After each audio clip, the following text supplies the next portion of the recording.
¿Qué tal, amigas y amigos? Muy bienvenidos a esta nueva edición del Baquedano. Estamos en el Mesón Constituyente con dos candidatos, uno del Distrito 13 y del Distrito 8. Nos acompaña en esta ocasión Matías Poblete.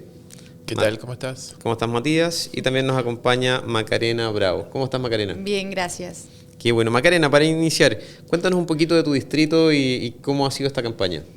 Bueno, yo soy Macarena Bravo, candidata constituyente por el Distrito 8, que compone las comunas de Maipú, Estación Central, Pudahuel, Cerrillos, Quilicura, Lampa, Tiltil y Colina. Un distrito bastante grande, uno de los más grandes de Chile. Tiene 1,5 millones de habitantes, 1.300.000 aproximadamente está habilitado para sufragar, pero el padrón electoral generalmente la elección es de unos 500.000. Y bueno, yo estoy trabajando en este distrito desde noviembre del año pasado. Yo tomé la decisión después del plebiscito de aventurarme en este desafío constituyente y creé una organización que se llama Maipú Educa. A propósito de eso, yo soy maipucina. Mi papá trabaja en las ferias en Maipú hasta el día de hoy. Y partimos en la feria hablando con las personas, explicándoles qué era el proceso constituyente, porque finalmente, a pesar de la alta votación del apruebo, hay muchas personas que no sabían qué era lo que iba a pasar después. ¿Qué es lo que venía? Así es. Entonces comenzamos a través de esta organización a juntarnos con los vecinos, a conversar del proceso constituyente, y luego ya, logrando la meta de la papeleta, he salido todos los días a la calle, porque creo que el desafío acá es poder conectarnos con las personas y que ellos entiendan del proceso, hacerlos parte también. Y ha sido una muy buena experiencia. La verdad es que yo creo que esto de ser rostros nuevos, de que la juventud participe en el proceso constituyente, le está haciendo mucho sentido a las personas y sobre todo a los adultos mayores. Harto adulto mayor que me ha comentado, los jóvenes son los que tienen que Los cambiar. jóvenes son el futuro. El futuro, exactamente. Obviamente que tenemos que estar todos los jóvenes, personas mayores, la Constitución es de todos los chilenos, me parece que todos tenemos que estar reflejados en este proceso. Algún lápiz tenemos que tener todos. Así es. Matías, cuéntanos un poquito de tu distrito y cómo llegaste a este proceso. Bueno, yo llegué un poquito más tarde al proceso, la verdad es que me costó tomar una decisión, pero finalmente la tomé y creo que me embarqué en uno de los distritos más de izquierda o más rojos que tiene por lo menos la región metropolitana, que compone las comunas del Bosque, San Ramón, Lo Espejo, La Cisterna, San Miguel, Pedro Aguirre Cerda, muchas comunas de ellas tomadas por el narcotráfico, muchas comunas donde hay personas que conocen muy poco de este proceso constituyente, gente que me ha dicho, pero si ya votamos apruebo, ¿por qué tenemos que ahora votar de nuevo para que alguien escriba la Constitución? Esto es un robo, dicen las personas. Y bueno, se entiende muy poco, pero estamos ahí dando la batalla, explicándole a la gente de qué se trata este proceso, estando en las calles, en las micros, en las ferias, en cada evento, actividad que se haga comunalmente vía online, en radio, tratando, ¿cierto?, de convencer a las personas que las ideas de la libertad, del progreso, de la eficiencia son ideas que realmente van a hacer que el país y que el distrito progrese. Matías, y en ese sentido, a 100 días, según lo que dice el Ministerio de Salud, de conseguirse la inmunidad de rebaño, ¿tiene sentido hacer un plebiscito el 10 y 11 de abril?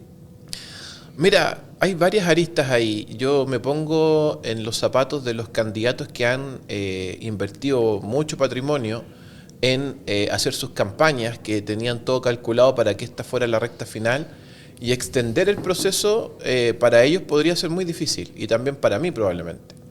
Pero tenemos que estar, ¿cierto?, atentos a la situación que está ocurriendo. Los contagios han subido mucho, la gente tiende a no cuidarse, y eso genera temor, inseguridad. Hablábamos hace poco del tema de por qué los candidatos pueden salir a hacer campaña y otras personas no pueden salir de sus casas. Entonces genera todo un asunto de conflicto y es una pregunta muy difícil de responder por lo que te comento. Macarena, y en ese sentido, lo que está pasando hoy día en las ferias y en buena parte de los distritos del sector sur de la metropolitana y en realidad 14 millones de chilenos confinados, ¿cómo se ve esto en las calles? Bueno, el otro día una vecina en Cerrillos, mientras estábamos entregando la información de la campaña y mi candidatura, decía, claro, te apuesto que pronto nos van a encerrar a todos y ustedes van a poder seguir haciendo campaña o lo van a hacer por las elecciones. Bueno, yo creo que esto no es por las elecciones, sino que estamos enfrentando un momento muy duro de la pandemia nuevamente. Estamos en la segunda ola que debería haber llegado antes y llegó más tarde, bueno, lo bueno es que llegó en pleno proceso de vacunación y que como país estamos muy bien en este proceso. Pero la sensación de las personas efectivamente es que ellos van a tener que encerrarse y que los candidatos van a poder seguir saliendo. Yo al menos, obviamente entiendo eso, pero creo que ya teniendo un proceso de vacunación que va bastante bien, va bien encaminado, se dividieron las votaciones en 2 días, algo histórico en Chile, algo que nunca había pasado de tener una elección en 2 días. Además de eso, se va a vacunar a todos los vocales de mesa antes de la votación. Yo creo que tenemos harto resguardo hasta ahora que puede permitir hacer la votación con las mayores medidas de seguridad. Ahora, para si la vacunación inicia esta semana, no van a alcanzar a tener la segunda dosis, ¿sí? No van a alcanzar, los vocales de mesa no van a alcanzar a tener la segunda dosis, pero muchos de ellos probablemente ya tenían la primera. Sí. Entonces hay que ver cuántos de esos ya tenían la primera y cuántos la segunda. Yo creo que con el proceso de coordinación y también desinformación misma que hay del proceso constituyente y de las otras elecciones, atrasarlo más probablemente va a confundir mucho más a las personas. El problema está en qué va a pasar con los adultos mayores. Los adultos mayores son una parte de la población que tiene mucho más... por decirlo así, riesgo. Interés, no, tiene riesgo en la pandemia, pero quería decir que tiene más interés también de participar en las votaciones, son bastante ciudadanos y cívicos en esos procesos. Por lo tanto, el riesgo es que los adultos mayores no vayan a votar. Ahora, los adultos mayores comenzaron hace harto tiempo ya también a vacunarse y varios de ellos tienen la segunda dosis. Sí, muchos de ellos. Mis papás, que son adultos mayores, ya están con su segunda dosis. Entonces, yo creo que es algo que tenemos que ir evaluando. Estamos muy encima también para hacer un cambio, esa es mi impresión. Pero obviamente que si la pandemia nos juega una mala pasada y está en riesgo la salud de las personas, quizás se va a tener que tomar otra decisión. Por ahora, mi opinión personal es que creo que se están tomando todos los resguardos para poder llevar una elección con la mayor medidas de seguridad, pero la pandemia podría decirnos otra cosa y está bien. Entrando en materias constitucionales un poco más derechas, Matías, tú eres fundador de una fundación para discapacidad. Uh-huh. ¿Cómo ves la inclusión como desafío en el proceso constituyente que se nos viene? Bueno, la verdad es que las personas en situación de discapacidad son personas que constituyen una minoría bastante grande en nuestro país. Estamos hablando que son casi 3 millones de personas. Son mucho más que las parejas homosexuales, son mucho más incluso que ciertos grupos originarios. Y en ese contexto, el realce que se les ha dado a estas personas, en las cuales yo me incluyo, es bastante mínimo. Ya hay poca preocupación por las personas en situación de discapacidad a nivel de políticas públicas, de legislación, hay poco incentivo a la participación. Ciertamente hoy día se incorporaron en las listas de los distintos partidos y de los independientes cupos para personas en situación de discapacidad que no son escaños reservados, son cupos en las listas, que si bien es un avance, vamos a ver qué va a ir pasando hacia adelante. El Palacio Pereira será un palacio inclusivo para quienes seamos electos como convencionales constituyentes. La información será accesible y ahí uno puede ir desglosando una serie de cosas. Pero a nivel constitucional, lamentablemente, la constitución que nosotros tenemos actualmente constituye elementos de igualdad de oportunidades, constituye elementos en los que no debiese existir una discriminación. Sin embargo, la poca implementación o la mala implementación de esta Constitución en distintas aristas ha generado que las personas en situación de discapacidad tengan ideas para incidir en cambios constitucionales, como por ejemplo hacer un reconocimiento constitucional de las personas con discapacidad dentro de la Constitución. Y mi propuesta es que en la Constitución los derechos sociales y los asuntos más importantes tengan un foco de inclusión y de accesibilidad. Siempre doy el mismo ejemplo. Si vamos a hablar del derecho a la educación, hablemos del derecho a la educación inclusiva, que se termine esta división que tiene el Estado de la educación regular y de la educación especial, donde el Estado gasta mucha plata en la educación especial, teniendo a niños y a jóvenes hasta los 26 años de edad. Y cuando salen de ahí, su certificación de competencia es como hacer un curso en una junta de vecinos cualquiera. No pueden ir a la educación superior, no pueden entrar a trabajar al servicio público y también tienen muchas barreras para ingresar al sector privado. Les corta las alas. Les corta las alas, por cierto que sí.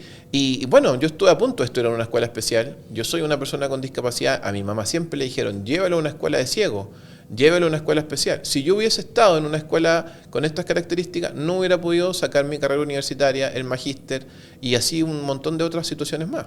Oye, ¿y cuánto ha afectado a la gente con discapacidad, sobre todo visual y de otra naturaleza, el estallido social y la destrucción de buena parte de las ciudades? Terrible, ha sido lo peor que ha pasado en materia de inclusión a las personas. Yo creo que hay dos cosas que han hecho retroceder a Chile en materia de inclusión.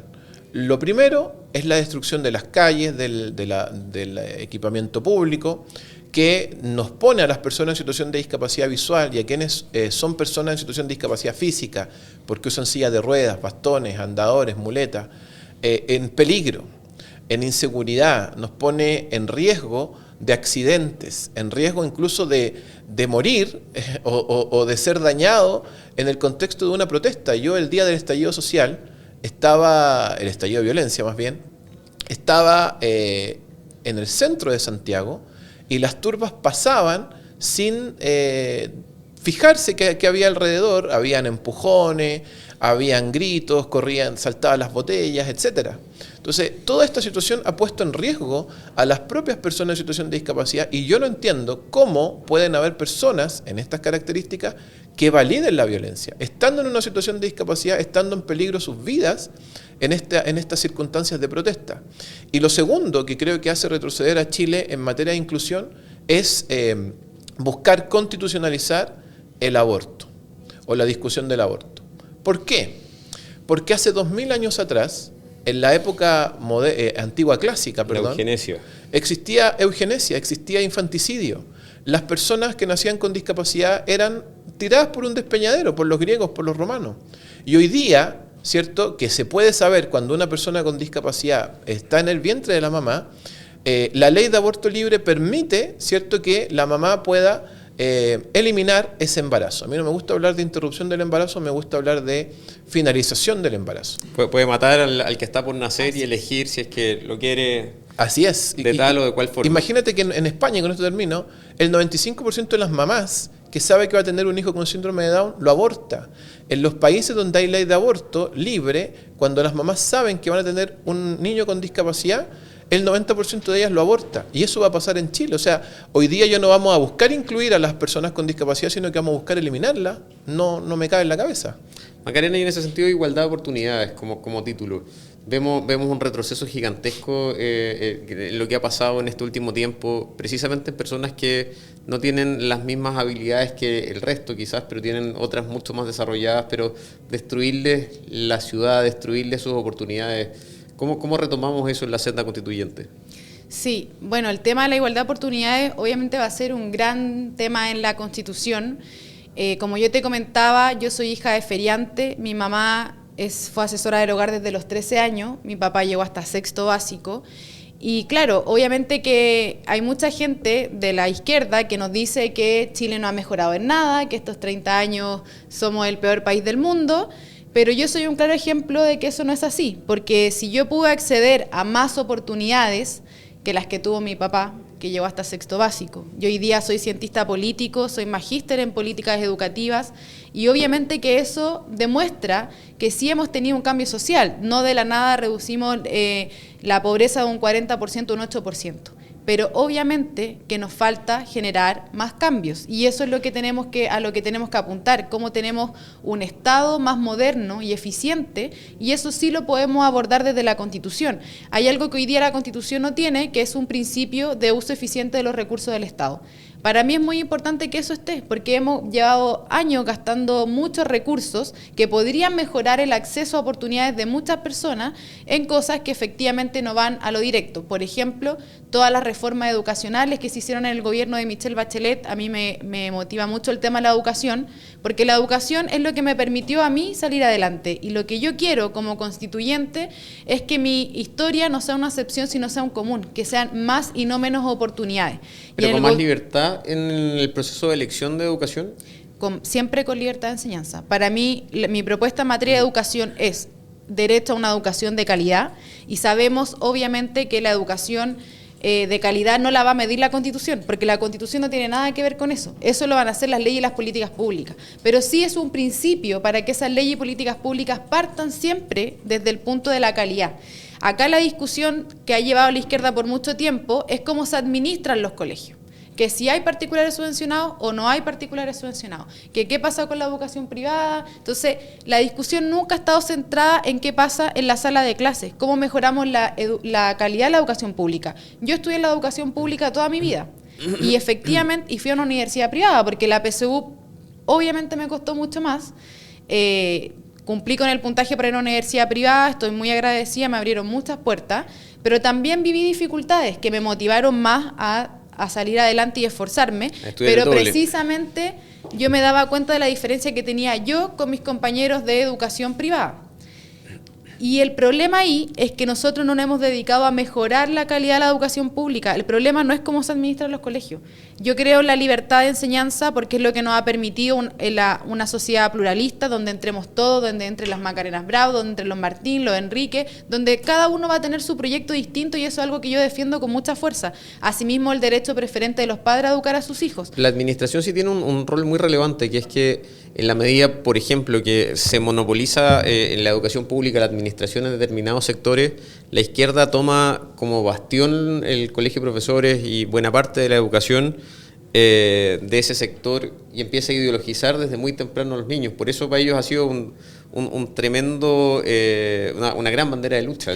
Claro, es que cuando yo hablo de administración voy al hecho del tema que ellos hablaban del lucro, de terminar con el copago, algo que ha destruido y que lo único que ha hecho la ley de inclusión escolar, en gran parte tiene algunas mejoras, porque por ejemplo habla del tema de la inclusión, desde la discapacidad, la etnia y todo, pero por otra parte es una ley muy burocrática, que lo que ha hecho es que los colegios particulares subvencionados se preocupen de un montón de papeles que tienen que hacer para pasar a ser una corporación, para ir eliminando de a poco el copago, y al final del día han perdido tiempo en poder dedicarse a lo que realmente importa, que es lo que está pasando en la sala de clases. Lo que tú dices, el adoctrinamiento político ocurre en la sala de clases, pero nosotros estamos discutiendo si los subvencionados tienen que tener copago o no tienen que tener copago, y no estamos yendo a lo concreto. Y el tema del colegio de profesores, obviamente que ellos han tomado un gran rol en este proceso. Yo estuve debatiendo el otro día con Mario Aguilar, que es candidato a constituyente por mi distrito, y él decía, no, mira, si con la Constitución vamos a mejorar la calidad, no, si con la Constitución vamos a terminar las filas de espera. Y eso no es verdad. Y cuando hablamos de igualdad de oportunidades y derechos sociales, estamos hablando de justicia social, y es para quienes más lo necesitan. Hablar de derechos sociales no significa gratuidad universal o que sea para todos iguales. Yo quiero derechos sociales. Hoy día la salud y la educación son derechos sociales en la Constitución, y quiero que eso esté y se mantenga, pero con libertad de elección para todas las personas. Matías, y en ese sentido, ¿cuánto afecta la libertad de culto en materia educacional? Esta arremetida que ha tenido la izquierda en eliminar buena parte de los colegios subvencionados, avanzar hacia un régimen monopólico de educación pública, ¿afecta en forma muy sustantiva lo que vaya a pasar en materia de libertad de culto? Mira, quiero agregar unos datos también. En educación hay muchas falacias. Primero, en relación al financiamiento de los establecimientos educacionales. Una escuela municipal o pública muchas veces puede recibir mayor financiamiento que un establecimiento particular subvencionado y puede tener peores resultados. ¿Por qué? Porque una escuela municipal o pública tiene subvención escolar preferencial, tiene asignación directa de recursos de la Subdere, tiene financiamiento por programa de integración escolar, y aún así los resultados no mejoran porque, como decía la candidata, no tenemos una buena gestión, no tenemos una buena eficiencia, ¿cierto?, del uso de los recursos. Y los colegios públicos muchas veces están tomados por el colegio de profesores y eso impide que la educación pueda avanzar. Ahora, este asunto de querer estatizar todo, y entre ellos la educación, también pone en riesgo la libertad de culto y la libertad religiosa más bien, porque todo va a quedar en manos del Estado. La enseñanza valórica, la enseñanza de la educación de los contenidos propiamente tal del currículum, quedan en manos del Estado y eso va a depender de quienes tengamos de gobierno de turno. Entonces, si es que quien está del gobierno de turno dice Dios no existe, Dios no es real, o Dios es la mentira más grande, eso es lo que van a aprender los estudiantes. Y los papás me podrán decir, a lo mejor, no, pero es que el papá es el encargado de enseñarle a sus hijos en la casa y eso lo puede, por decirlo de alguna manera, practicar. Claro, eso puede ser así, pero cuando tú estás en un establecimiento educacional donde los profesores están ideologizados y esa materia empiezan a enseñarla, obviamente que eso empieza a ser un aprendizaje para el estudiante. Por lo tanto, sería algo nefasto para la libertad religiosa, para quienes creemos en Dios, para los valores y principios cristianos. O sea, todo se va a normalizar, todo va a parecer que es bueno, en consecuencia que los que tenemos principios y valores cristianos sabemos que todo no es bueno. Macarena, y ahora, más allá del grave peligro que enfrenta la libertad de culto dentro de las desapariciones que se prevén pueden existir en la nueva Constitución, o al menos lo que está proponiendo la izquierda, saliéndonos un poco de los derechos sociales, yendo más hacia los otros órganos de la administración que consagra la Constitución, ¿cuánto ha afectado a la gente de tu distrito en materia de seguridad la inacción o la forma de operar de la Fiscalía y del Poder Judicial? Muchísimo, porque el tema de la seguridad es algo transversal en el distrito. Yo he levantado 3 propuestas concretas para lo que quiero llevar como constituyente. Obviamente me va a tocar hablar de muchas cosas porque la Constitución es bastante amplia, aborda todo lo que es para regir nuestro país, pero yo he hablado de lo que ya conversamos: el derecho a una educación de calidad, el derecho al libre emprendimiento, que es lo que le ha permitido a mi padre poder trabajar en la feria hasta el día de hoy, y obviamente que el Estado garantice una remuneración justa, que eso no significa que la Constitución establezca cuánto, eso lo va a hacer la ley, y eso está en la Constitución actual, que es el derecho finalmente, como yo lo he llamado, a llegar a fin de mes, que es lo que las personas necesitan. Y por otra parte, el derecho a vivir sin miedo. Es algo que yo he levantado con mucha fuerza como constituyente, porque los políticos llevan mucho tiempo peleándose por distintas cosas y no llevando y llegando a las urgencias que hoy día tienen los vecinos. Y hoy día los vecinos quieren vivir sin miedo, tienen miedo que a sus familias les pase algo. Vimos la balacera en Maipú en diciembre, en plena feria navideña, murió una señora por una bala loca. Hace una semana más o menos, el 8 de marzo, murió una mujer por una encerrona en Maipú. Hace poco apuñalaron a otra persona y así hemos tenido varios hechos de violencia en todo el distrito. Y yo creo que eso es algo transversal. De donde venga uno, de la comuna que sea, estamos viviendo bastante inseguridad este último tiempo. Con la pandemia hemos visto un alza de la delincuencia y lo que hoy día la gente necesita es que el Estado le garantice su seguridad. Todos los chilenos tenemos derecho a vivir sin miedo y eso en la realidad no está pasando y tenemos que operacionalizarlo rápidamente. Una de mis propuestas en materia de seguridad como constituyente es poder entregarle mayores atribuciones a los municipios en materia de seguridad. Hoy día todos sabemos que en las comunas existe seguridad ciudadana, Maipú Seguro, todos los seguritos que tienen las comunas y obviamente que cumplen un rol y hacen presencia, pero no tienen ninguna atribución.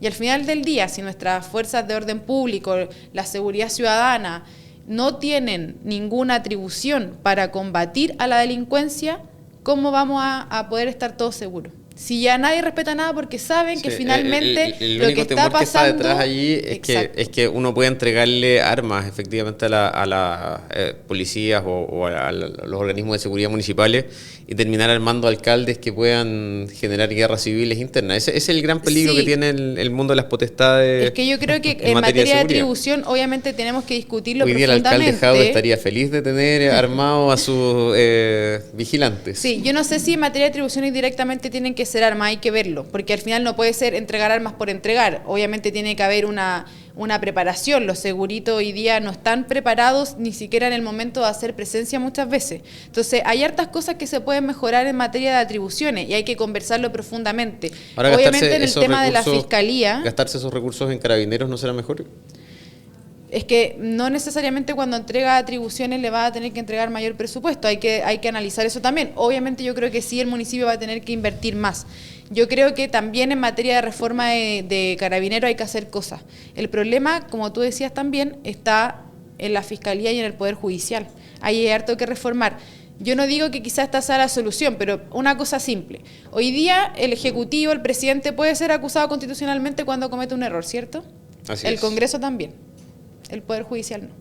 Los fiscales no tienen ningún tipo de fiscalización respecto. No sé si la solución va a ser una acusación constitucional, pero hay que buscar una forma de fiscalizar bien lo que está ocurriendo ahí. Mecanismo de nombramiento al menos. Matías, ¿cuánto miedo tiene la gente del Distrito 13? Bueno, hay mucha inseguridad en el Distrito 13. Hay lugares que yo hablo de barrios, de donde vive gente de bien, donde en ciertos horarios no se puede pasar.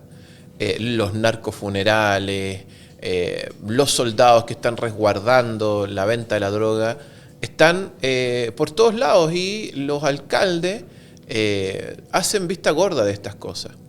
Y creo que sí es importante entregarle mayores atribuciones a Carabineros de Chile, y aprovecho de mandar aquí un saludo a toda la familia uniformada que tanto desprestigio esta izquierda le ha dado a quienes han resguardado a nuestro país, quienes están para servir a la patria. Yo quiero solidarizar con muchos que hoy día están quizás siendo procesados injustamente, sin llevar un debido proceso, solo por la presión de quienes salen a marchar. Yo creo que eso es algo injusto y eso es algo que tiene que terminar, porque a la gente tenemos que darle seguridad, y esa seguridad viene por la autoridad de las fuerzas de orden. Si nosotros deslegitimamos esta autoridad, no vamos a poder llevar la seguridad que queremos a los barrios, en este caso del Distrito 13. Matías, y en ese sentido, el activismo judicial y el activismo de la Fiscalía, ¿cuánto perjudica en los sectores más asolados por el narcotráfico, por el crimen organizado del Distrito 13? Mira, hoy día a la iglesia se le quiere acallar por decir lo que piensa o por decir, ¿cierto?, lo que practica de acuerdo a su fe. Pero a las personas del Poder Judicial no se les llama la atención cuando ellos ideológicamente hacen alguna declaración, como hemos visto a fiscales, como hemos visto a jueces, incluso de la Corte Suprema, de la Corte de Apelaciones, haciendo juicios valóricos, ¿cierto?, basándose en la libertad de expresión, pero sin tener en consideración que ellos están representando a un poder dentro del Estado. Y eso, obviamente, que genera que las personas que están hoy día en situaciones de inseguridad vivan, ¿cierto?, con mayor inseguridad. ¿Cómo es posible que por la ideología se pueda defender a una persona que daña a otros y se le busque buscar la quinta pata al gato para poder defenderle, cuando todos saben que lo que ha hecho es algo que daña a la sociedad? Y eso es muy grave, eso tiene que detenerse, tiene que haber un freno en nuestra legislación, o si no vamos a tener un poder judicial que cada vez va a estar más tomado por un sector político que sin lugar a duda va a generar, en vez de justicia, más injusticia. El director del programa me propone que hagamos una polera que diga fiscalicen a los fiscales. Oye, para ir Buena cerrando... idea. Sí, vamos a tomar la idea del director y vamos a mandar a hacer poleras que diga fiscalicen a los fiscales, fiscalicen al Poder Judicial. Hay mucho ahí que termina pasando muy colado y en verdad es un temazo. Que a propósito del estallido delictual, muchos de quienes deben impartir justicia dijeran que Chile es un país injusto. O sea, hoy día los órganos constitucionales, los distintos órganos de la administración han pasado muy colados en esta discusión. Todos tratan de decir, pongamos derecho a esto, pero es un artículo, el de los derechos, y son algo así como 130 y algo, que define toda la actuación de los otros órganos del Estado que están pasando colados en este proceso. Para ir cerrando el capítulo del día de hoy, quiero invitarlos a hablarles a sus electores, a los electores de cada uno de sus distritos, contarles por qué debiesen optar por ustedes en esta elección, ya sea que se realice el 10 y el 11 de abril o en algún momento próximo. Macarena. Bueno, a todos los vecinos del Distrito 8, yo soy Macarena Bravo, candidata constituyente, y quiero escribir la Constitución para representar historias como la suya. Yo soy hija de feriante, soy profesional gracias al esfuerzo de mi familia y quiero poner todos mis conocimientos al servicio del país y poder representarnos a nosotros también en este momento crucial para Chile. Y sobre todo, mi lucha es por ir a los sectores populares donde muchas veces nos ha costado más llegar y nosotros también estamos ahí. Así que muchas gracias por la invitación a ustedes y los invito a todos los vecinos este 10 y 11 de abril a votar por Macarena Bravo constituyente. ¿Cuál es la letra y número? XP10. Matías, tu minuto de fama. Bueno, a todos los vecinos de Lo Espejo, del Bosque, de San Ramón, de La Cisterna, de San Miguel y de Pedro Aguirre Cerda, no creamos a las mentiras de la izquierda que ha dicho que necesitamos más derechos para ser más felices. Si queremos más oportunidades, si queremos que exista una igualdad de oportunidades real, tenemos que reformar el Estado. El Estado no puede despilfarrar el dinero de todos los chilenos. Si pagamos impuestos y altos impuestos, esos tienen que ser bien utilizados. Por eso es importante que el gasto público tenga mayor control, tenga ciertos principios de eficiencia. Y también decirle a aquellos que son cristianos que en esta Constitución tenemos que defender con más fuerza las libertades y el derecho a la vida, incluyendo a la vida del que está por nacer. Por eso es importante que vote por Matías Poblete en el Distrito 13, XP13. XP, vamos todos por el XP en esta pasada. Muchísimas gracias, los invito a seguirnos, a dar like a este programa y a sintonizarnos en el próximo capítulo de este Mesón Constituyente.